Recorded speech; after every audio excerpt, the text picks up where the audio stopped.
Hey, what's up, everybody? Adam Maness here, and today I'm talking about one very simple exercise that can be a game changer with our piano technique.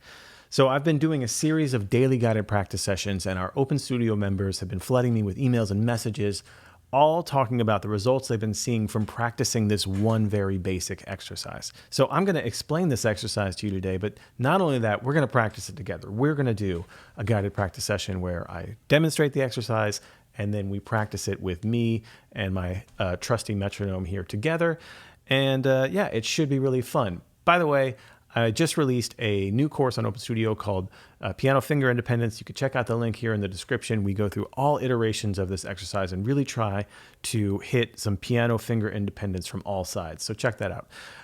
But right now, let's talk about this exercise. This is from the Phillips Exercise for Finger Independence, which is a over 100-year-old piano technique book that's tried and true, used by some real piano masters over the years. And if you've never done these before, your eyes are about to be opened in a very real way. So this is a very simple exercise, seemingly, but can be very challenging. And yeah, I'm looking forward to practicing it today. So let me show you what it is. It's a very simple shape. We start out with our right hand thumb on middle C. And then we just build up a diminished chord in minor thirds. So we have C, E flat, G flat, A, and C. Just play this shape, just with your right hand. That's our starting position for our right hand. Our left hand starts on the A just below middle C. And we build this same diminished chord, but in a different inversion. So we go down from A, G flat, E flat, C, A. Just play that with your left hand.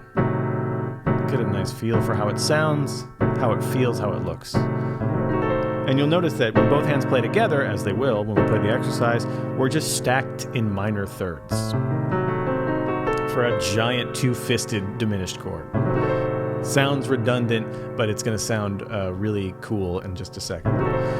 So one thing before we actually get into practicing this exercise, I want you to just take these two-fisted shapes here of diminished chords and move them up in half steps. Move every note up a half step at a time. And just hear and feel and see these shapes, because this is how we're going to work the exercise. We're going to break up these chords, but we want to understand these shapes and get them in our fingers a little bit before we start the exercise so that we don't have to think about what notes we're playing in diminished chords. So just take some time right now and just work these shapes up in half steps up to the octave. So we'll go from C to C in our right hand, A to A in our left hand. Here we are, the octave. Just take a minute and just figure those out. Okay, let's try the basic exercise. We won't even go up in half steps yet. We're just going to do the basic pattern. So the basic pattern starts with our thumbs. Both thumbs play together, and then we go out. Both hands go out, just down our fingers, right? Thumb, 2, 3, 4, pinky, 4, 3, 2, back in. So out to the pinky and back in on this diminished chord. Let's just play that together real quick. 1 and 2 and 3 and 4 and 1 and 2 and 3 and 4 and... But that's not all. You might have noticed that my thumbs were locked down the whole time. This is the key to this exercise. Let's try it again, and this time keep your thumbs held down at the bottom of the key bed while your other fingers play independently in just a quasi-legato, mezzo forte, real easy feel. Let them play independently while the thumbs are down. Try that with me.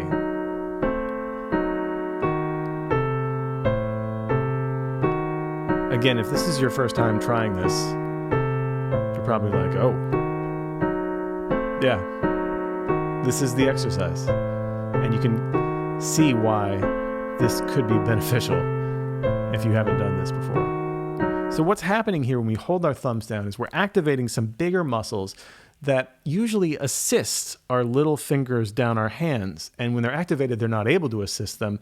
So those fingers have to act more independently than normal. And this is what we want to build upon. And this is why if you haven't done this, you've probably been assisting those fingers and they're not as strong as they could be, as the bigger muscle, thumb, first finger, third finger are. So our fourth and fifth fingers here are really going to get a workout in independence. So we have our loop here where we go out and back in. Now all we need to do is take this up in half steps, like we practiced those shapes. So let's get practicing. I got my metronome here. We're going to set it to 60 beats per minute. We're going to start very slowly with eighth notes here at 60 beats per minute. We're going to go up in half steps all the way up the octave, and then down in half steps all the way up down the octave. One key that I want you to think of as we're doing this needs to be relaxed and easy. If we're gritting our teeth and clenching our jaw and tightening our shoulders and crunching up our face as we do this, we're not really doing this right. We have to stay relaxed so that this can be just an easy, effortless motion. And once we start increasing speed, it doesn't get any more difficult. It just keeps getting easier and easier. That's how we're really going to learn this and ingrain these patterns in our fingers. Let's try it. Easy eighth notes, starting on middle C and the A just below, all the way up the octave and back in half steps. 1, 2, 3, and 4, and keep those thumbs down and go up. Thumbs are locked down, and the other fingers play independently, nice and evenly.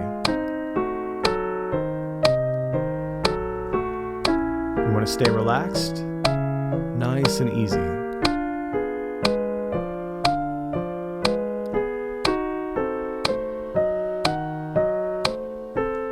Keep it light.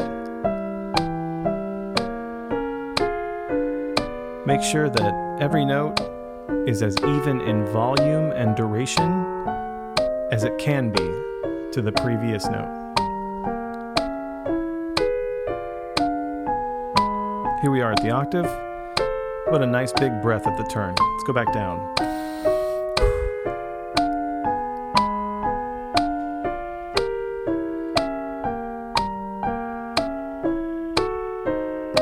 Relax your wrists right now. You're probably holding some tension in your wrists.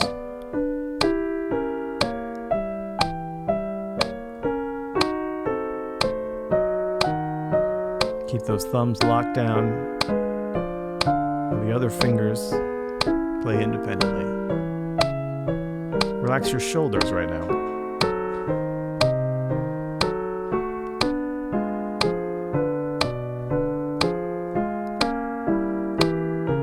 Last one. Here we go. Put some flair on the end. All right. That's our basic exercise. Up and down in half steps, up the octave, back down. We're staying relaxed. We're keeping our thumbs locked down, and we're working on the independence of the other fingers. It feels great, right? I mean, it's such a great feeling exercise. It's so cool to implement. Let's take it up 10 clicks. We'll go 70. Let's try it again. Again, we're going to be nice and relaxed. One thing I want you to think about with this tempo is when our thumb is on a black key, any black key, you might be losing some of the leverage because we're deeper into the key bed. So think about curving your fingers just a little bit more when our thumb is on the black key. Let's try it. 1, 2, 3, and 4, and nice and light. Curve those fingers here.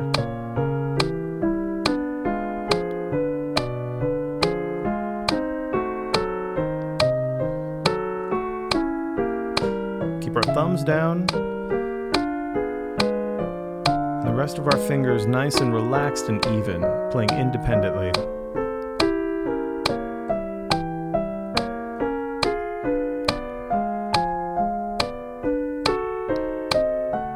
Let's relax our face. A lot of tension gets stored in the face. Here we are at the octave. Let's take it back down. Big deep breath.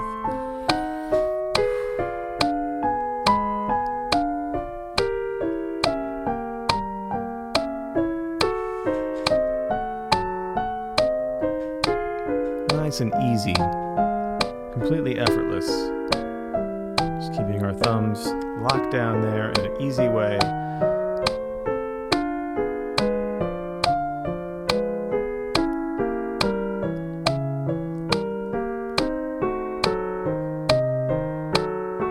Three more.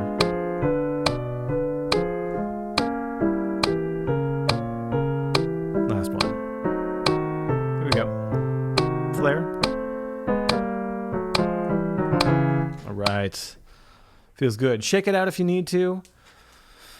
Make sure that you're nice and loose and comfortable. Again, we want to be as relaxed as possible. That's one of the goals of this exercise. It's to build up some strength in these fourth and fifth fingers and to get that finger independence by keeping the thumbs locked down, but we want to do it in an effortless and easy way. Let's keep going up. Let's do 2 more tempos of this. Let's do 85. This will be more of a moderate tempo. Nice. 1, 2, 3, and 4, and... Thumbs locked down, nice and easy though.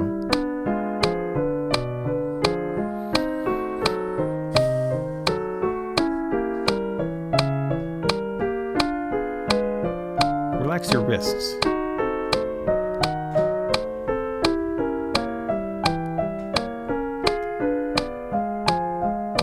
We want each hand to play at exactly the same time as the other hand. We want both hands to be locked in, playing exactly with the click. Let's head back down.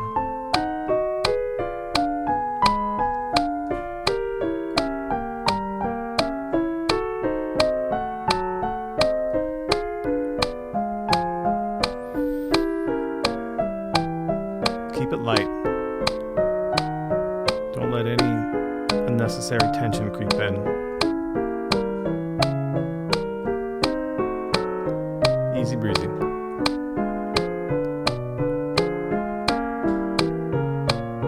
Last one.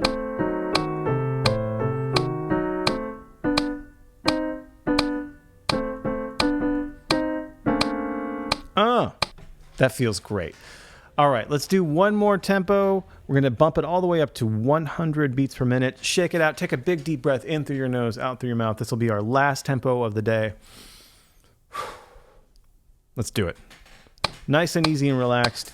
As we increase tempo, we want to be even more relaxed. The faster we get, the less tension we want to put on our body. Really think about lightening everything up. 1, 2, 3, and 4, and... Light. And easy.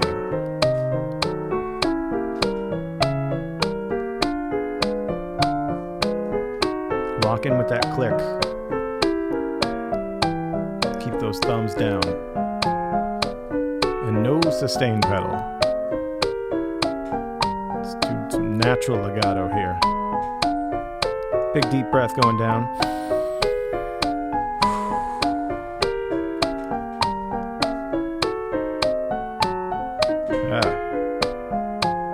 Oops. Relax your shoulders right now.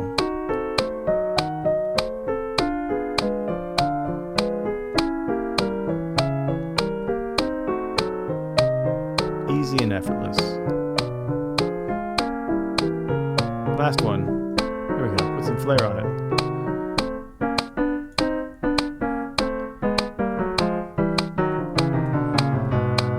Right. Thank you so much for practicing with me today. Again, check out Piano Finger Independence. You can click the link in the description to check out the full course where I go through all the iterations of the Phillips exercises that we've been doing, the daily guided practice sessions. The course is entirely practice session based, so you'll just be practicing with me and we'll be getting better finger independence, more chops, more speed, more clarity, a better sound together. All right, thanks very much. Until next time, happy practicing.